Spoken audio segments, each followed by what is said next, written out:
तो दोस्तों आज आपका फिर से स्वागत है हमारे अडेनियम से भरे हुए गार्डन में। रूफटॉप ऑर्गेनिक्स में आपका स्वागत है। आप देख रहे हैं मेरे हाथ में ये जो प्लांट है, देखिए कितने अच्छे इसमें फ्लावर्स आ रखे हैं। आप देखिए भर भर के आ रहे हैं, कलियां आ रखी हैं, खिल रही हैं।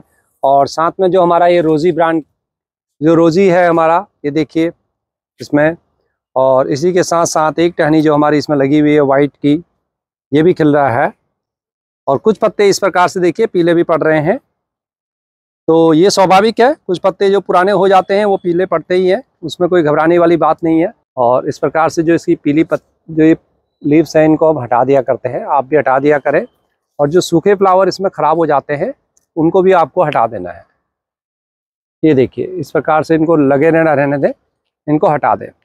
तो दोस्तों पीछे हमने एक अडेनियम की वीडियो डाली थी जिसको आपने बहुत लाइक भी किया है और काफ़ी अच्छी हमारी वो वीडियो अभी भी चल रही है। उसका लिंक हम दे देंगे, अगर आपने अभी तक वो वीडियो नहीं देखी है तो उसको अवश्य देखें। कोशिश करिए कि आप ऐसा ही फर्टिलाइज़र आप अपने अडेनियम के लिए बना सकें। हमारे उससे रिलेटेड हमारे बहुत सारे क्वेश्चन भी आए, काफ़ी का जवाब मैंने दे दिया था, फिर भी मैंने उचित समझा कि थोड़ा सा मैं आज आपको उसके बारे में जवाब दूँ। लेकिन जो आज की वीडियो मैं बना रहा हूँ उसमें बेसिकली ये है, पूरी वीडियो देखना आप। उसमें बेसिकली मैं ये बताऊंगा कि अगर आप वो खाद नहीं बना सकते हैं घर में, या आपके पास उसमें से कुछ चीज़ें नहीं हैं, या आप केमिकल फर्टिलाइज़र की तरफ जाना चाहते हैं, तो आप क्या प्रयोग कर सकते हैं और कैसे प्रयोग कर सकते हैं और कितना प्रयोग कर सकते हैं। दोस्तों पूरी वीडियो मेरी वो पूरी बड़ी थी, मैंने उसमें एक एक चीज़ आपको समझाने की कोशिश करी और पॉट भी दिखाया आपको। और फिर भी उसमें आप सब में से बहुत सारे के क्वेश्चन थे कि कितनी खाद डालनी है, कैसे वो करना है, मेरे पास ये ऑप्शन नहीं है। तो मैंने जबकि तो ऐसा इसलिए होता है क्योंकि हम वीडियो को शायद पूरा नहीं देख पाते हैं और जम मारते हुए जाते हैं, तो फिर आधी अधूरी जानकारी हमें मिलती है। तो कोशिश करें, अगर आप एडेनियम लवर हैं और चाहते हैं कि आपके भी एडेनियम इसी प्रकार से अच्छे खिलें, तो एक छोटी छोटी वीडियो देख लिया करें कभी कभी। और तो उससे जो इन्फॉर्मेशन मिलती है, अगर आपको अच्छी लगती है और को लगता है कि ये मेरे एडेनियम के काम आ सकती है, तो ज़रूर ऐसा करके देखें। क्योंकि जो मैं बताता हूँ कुछ अपने पर्सनल एक्सपीरियंस से आपको बताता हूं, और जो मना करता हूं वो भी इसलिए मना करता हूं कि आप ना करें, क्योंकि आपके एडेनियम को नुकसान हो सकता है। मैं केमिकल फर्टिलाइज़र के लिए फिर आपको बता दूं कि मैं स्पेशली इसके लिए मना करता हूं, क्योंकि केमिकल फर्टिलाइज़र में वो चमक जो आती है इतनी और लगातार, और प्लांट्स के अंदर जो पत्तियों में चमक आती है, जो कोडेक्स सुंदर बनता है, वो सब नहीं होता है। कई बार इसकी पत्तियाँ केमिकल में थोड़ा सा भी ज़्यादा हो जाए, जलने लग जाता है, और कई बार आपका कोडेक्स भी उसमें ख़राब होने लग जाता है। प्लांट की इम्यूनिटी काफ़ी कमज़ोर हो जाती है। और ये प्लांट मेरे बारिश में, सर्दी में, गर्मी में पूरे ऐसे ही रहते हैं। जो छोटे प्लांट हैं उनको सर्दियों में मैं ज़रूर हटाता हूँ, लेकिन जो ये बड़े बड़े मैच्योर प्लांट हैं, ये मेरी पूरी अब सर्दी को भी सहन करते हैं। दिल्ली की सर्दी बहुत ख़तरनाक होती है, बहुत ओस वाली होती है, लेकिन इनके अंदर इतनी अब पावर आ जाती है कि ये सर्दी को आराम से बर्दाश्त कर लेते हैं। तो दोस्तों आगे बढ़ते हैं हम। मैं थोड़ा सा आपको पीछे वाली वीडियो से रिलेटेड जो क्वेश्चन थे उनका थोड़ा सा आंसर दे दूं, क्योंकि काफ़ी लोगों की वो थी कि हमें इसको क्वांटिटी में कितना डालना है। और दूसरा क्वेश्चन ये था कि अगर मेरे पास बोन मिल्क नहीं है या मैं बोन मिल्क को इस्तेमाल नहीं करना चाहते हैं तो क्या है, मैं क्या कर सकता हूँ। हालांकि मैंने उसका सब्स्टिट्यूट प्रोम बताया था, लेकिन शायद कई लोगों को पास प्रोम भी नहीं है और वो ऑनलाइन भी नहीं लाना चाहते, हो सकता है, कई रीज़न होते हैं। तो दोस्तों अगर आपके पास वो दोनों नहीं है तो कोई बात नहीं है, आप वर्मी कंपोस्ट का इस्तेमाल करें और उसके साथ साथ थोड़ा सा आप उसमें केमिकल फर्टिलाइज़र का प्रयोग कर लें, ज़्यादा नहीं, थोड़ा सा। तो दोस्तों ये मेरी जो फर्टिलाइज़र मैंने आपको बताया था, ये मेरा वो तैयार है।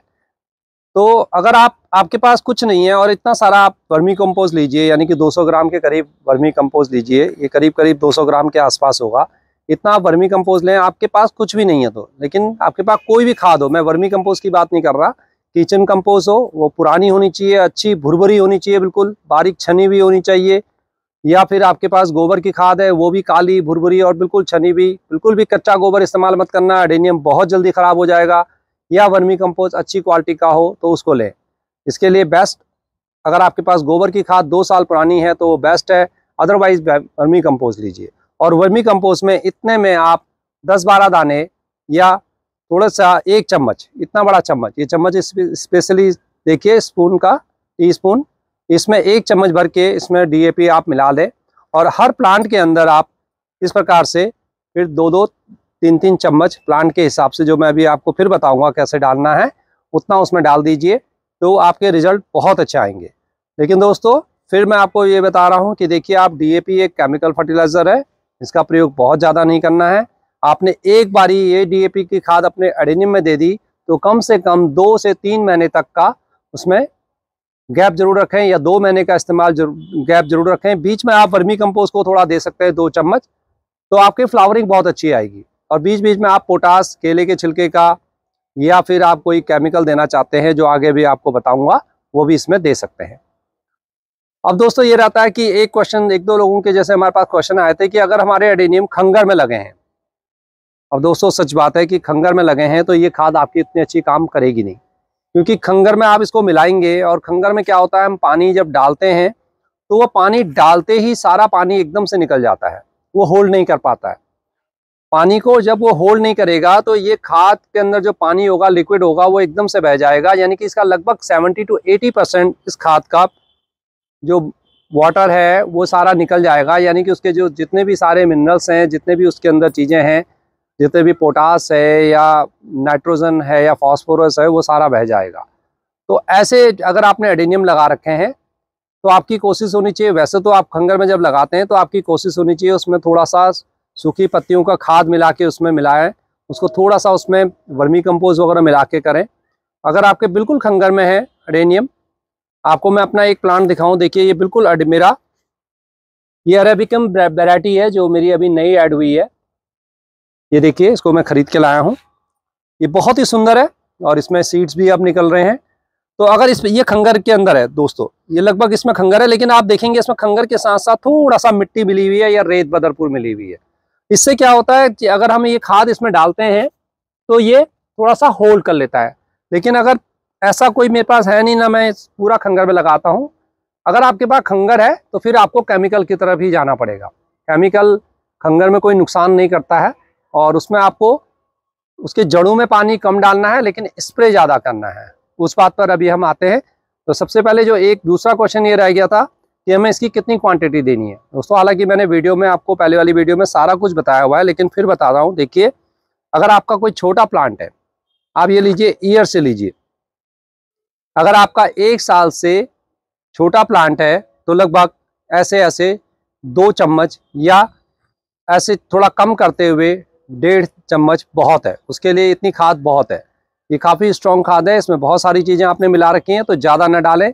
ज़्यादा डालेंगे आपके प्लांट को नुकसान नहीं होगा, लेकिन वो ग्रोथ ज़्यादा दिखा देगा। ये है, तो आप ज़्यादा से ज़्यादा इसको ऐसे लेते हुए, टीस्पून इसको बोलते हैं, ये देख लीजिए। एक तो इतना पूरा इतना भर के आप इसको ऐसे ऐसे लीजिए और 2 चम्मच साइड से 1 साल के प्लांट को डालें। अगर यही प्लांट आपका 1 से 2 साल का है तो इसमें 3 चम्मच आपके चल जाएंगे। इस प्रकार से 3 साइड से गमले के रिम में डालना है, अपने सेंटर में नहीं डालना है, चारों तरफ से रिम में डालना है। तो इस प्रकार से 2 से 3 साल के लिए आप 3 चम्मच इस्तेमाल करिए। और दोस्तों अगर 4, 5, 6 साल का प्लांट है तो फिर आप 4 चम्मच, 5 चम्मच, 6 चम्मच तक भी आप डाल सकते हैं। मैंने पीछे वीडियो में आपको बताया था, फिर मैं आपको बता रहा हूँ। देखिए तो दोस्तों देखिए, अगर जैसे ये इतना बड़ा प्लांट है, अगर आपकी फ्लावरिंग हो रही है तो आपको डालने की आवश्यकता नहीं है। अभी मैंने इसमें डाला नहीं है, अब मैं अपने थोड़े से और दूसरे प्लांटों में डालने के लिए इसको लाया हूँ। लेकिन अगर इस प्रकार की फ्लावरिंग हो रही तो आपको आवश्यकता नहीं है।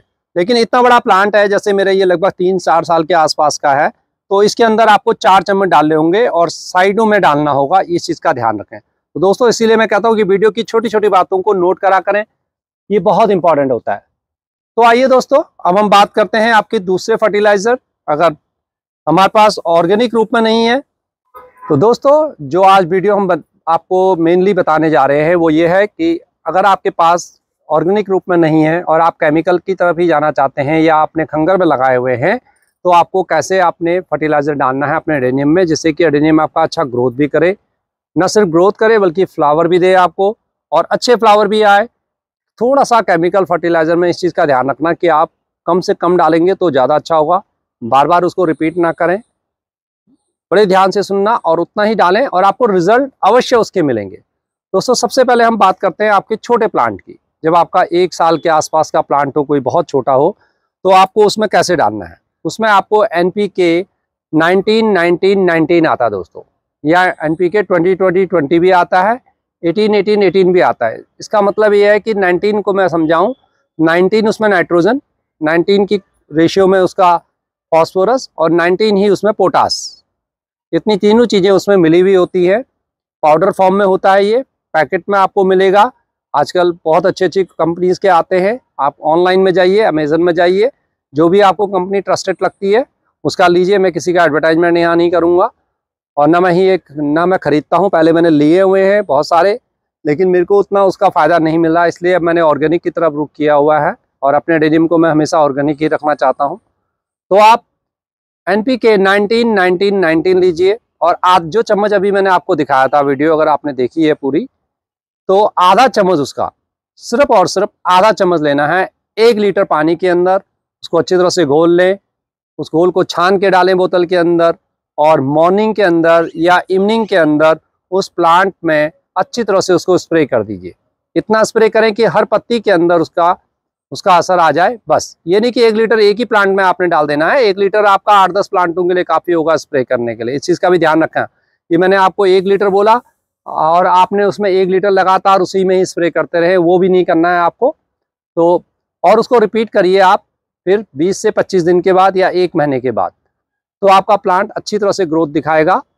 और नीचे आपको उसके रिम में नहीं डालना है। और अगर आप देख रहे हैं कि आपका प्लांट बिल्कुल ग्रोथ नहीं कर पा रहा है और बिल्कुल छोटे का छोटा रह गया, थोड़ा सा हल्की हल्की साइड से गुड़ाई करिए और 1 लीटर पानी में से 100 ml लीजिए और उसके रिम में चारों तरफ से डाल दें।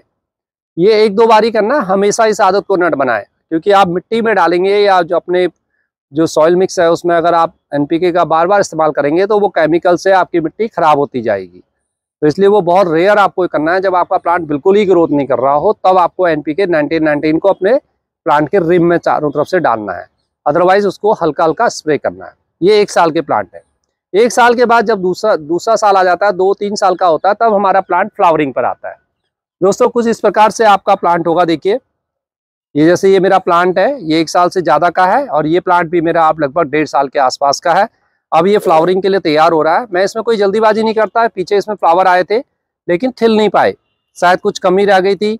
जैसे आप कहते हैं कि हमारी कलियां नहीं खिल पा रहा है, शायद प्लांट को पावर नहीं मिली, पूरी ताकत नहीं था, तो मैंने कुछ इसमें डाला नहीं, ज़्यादा केमिकल बिल्कुल यूज़ नहीं किया, छोड़ दिया। अब मुझे पता है कि इसमें अब जब फ्लावर आएंगे तो बहुत अच्छी तरह से आएंगे। तो इतना बड़ा प्लांट आपका है तो उसके अंदर आपको NPK न डाल के 0-52-34 का इस्तेमाल करना है। दोस्तों ध्यान दीजिए, 0 यानी कि नाइट्रोजन नहीं चाहिए आपको, प्लांट की ग्रोथ नहीं चाहिए अब, क्योंकि प्लांट अच्छा ग्रोथ ले चुका है।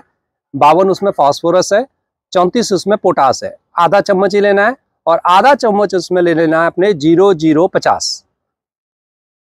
ये 3 फर्टिलाइजर आपको रखने हैं एडेनियम के लिए, ये कॉस्टली भी पड़ते हैं।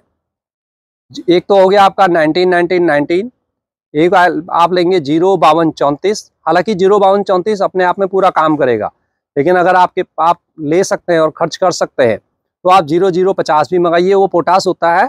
और 0-52-34 में आधा चम्मच 0-52-34 का और आधा चम्मच आपको 0-0-50 का, यानी कि पोटास लेते हुए दोनों को मिक्स करना है 1 लीटर पानी के अंदर और इस पर स्प्रे करना है। तो इससे क्या होगा, इसकी ग्रोथ होगी, इसका कॉडेक्स बड़ा बनेगा और साथ में इसका आपकी फ्लावरिंग भी भर भर के आएगी। दोस्तों अगर आप फास्फोरस डालते हैं तो आपका कॉडेक्स बहुत अच्छा बनता जाता है, ये भी ध्यान दीजिए। इसलिए मैं आपको बोन मील या दूसरा प्रॉम के लिए कहता हूँ, क्योंकि इसका कॉडेक्स बनाने के लिए, आपको मोटा करने के लिए थोड़ा सा इसको फास्फोरस देना ही होता है। और अगर आपके पास फास्फोरस रेडली अवेलेबल नहीं हो रहा है तो 0-52-34 का इस्तेमाल करिए और 1 महीने के बाद लिख लीजिए उसको, 1 महीने के बाद दोबारा से इस्तेमाल करें। अब आप सिर्फ इस सीजन में, जैसे अभी सितंबर चल रहा है, अभी आप सिर्फ सितंबर में इसको यूज़ करेंगे, उसके बाद अक्टूबर में, फिर आपको नवंबर, दिसंबर, जनवरी, फरवरी तक नहीं इस्तेमाल करना है, उसको मार्च में जाके आपने इस्तेमाल करना है। ये ध्यान रखना, सर्दियों में बिल्कुल नहीं डालना है। यानी कि आप सिर्फ 2 डोज आप डाल पाएंगे, 1 सितंबर में, 1 अक्टूबर में। देखिए दोस्तों इतनी इंपॉर्टेंट बातें आपको कोई भी नहीं बताएगा जो आज मैं आपको बता रहा हूँ, इसलिए ध्यान से वीडियो को आगे देखते जाइए। तो 0-52-34 आपको इतने बड़े प्लांट में डालना है। और साथ में अगर आपने, और दोस्तों अगर आपका प्लांट खूब इतना बड़ा है 3.5-4 साल का है, जैसे ये देखिए मेरा प्लांट लगभग अब 2-2.5 साल का हो चुका है, अभी फ्लावरिंग पर नहीं आया हुआ है, लेकिन मैं बताता हूँ आपको कि कई बारी मैं इनको ग्रो करने देता हूँ, मेरे को अच्छे लगते हैं, क्योंकि इसमें जितने मल्टीपल आ रहे हैं अभी मुझे मालूम है, ये तब जब भर के आएगा तो मेरे पूरे फ्लावर्स इसमें भर के आ जाएंगे चारों तरफ से। तो इतने बड़े प्लांट में आप 0-52-34 प्लस 0-0-50 का एक चम्मच 1 लीटर के अंदर डाल के उसको स्प्रे कीजिए, उससे आपका बहुत रिजल्ट बढ़िया मिलेगा। क्योंकि प्लांट बड़ा है, इसकी ग्रोथ ज़्यादा है तो आपको थोड़ा सा अब क्वांटिटी इसमें बढ़ानी पड़ेगी। इसलिए आप पहले जो आधा चम्मच ले रहे थे, यानी कि आप 2.5 ग्राम ले रहे थे, अब आपको 5 ग्राम लेना है। 5 ग्राम आपको 05234 लेना है और 5 ग्राम आप पोटास मत लीजिए, ज़्यादा हो जाएगा। उसमें आधा ही चम्मच आप पोटास लीजिए 0050 और वो मिलाइए दोनों को 1 लीटर पानी के अंदर मिला के इसको स्प्रे कर दें और रिपीट करिए उसको 1 महीने के बाद। और अगर आपका पानी बच जाता है थोड़ा सा तो 1-2 दिन छोड़कर आप रिम में साइड से डाल दीजिए। एक बार अभी डालिए, एक बार अगले मंथ, बस। 2 से ज़्यादा इसको बिल्कुल नहीं यूज़ करना है ज़्यादा आपने। आप अपनी मिट्टी को भी ख़राब करेंगे, अपने प्लांट को भी ख़राब करेंगे। अगर ये बेसिक चीज़ें आप सीख जाएंगे तो आपका एडेनियम बहुत अच्छा ग्रोथ होगा। आप केमिकल में भी बहुत अच्छी तरह से अपने प्लांट को संभाल सकते हैं, ग्रो कर सकते हैं। तो दोस्तों, अगर आप एडेनियम लवर हैं तो ये ज़रूर मंगाइए आप। 05234 नंबर 1, 0050 नंबर 2। आपको स्क्रीन पर सारे ये शॉट नज़र आ रहे हैं, ये देखिए इनको।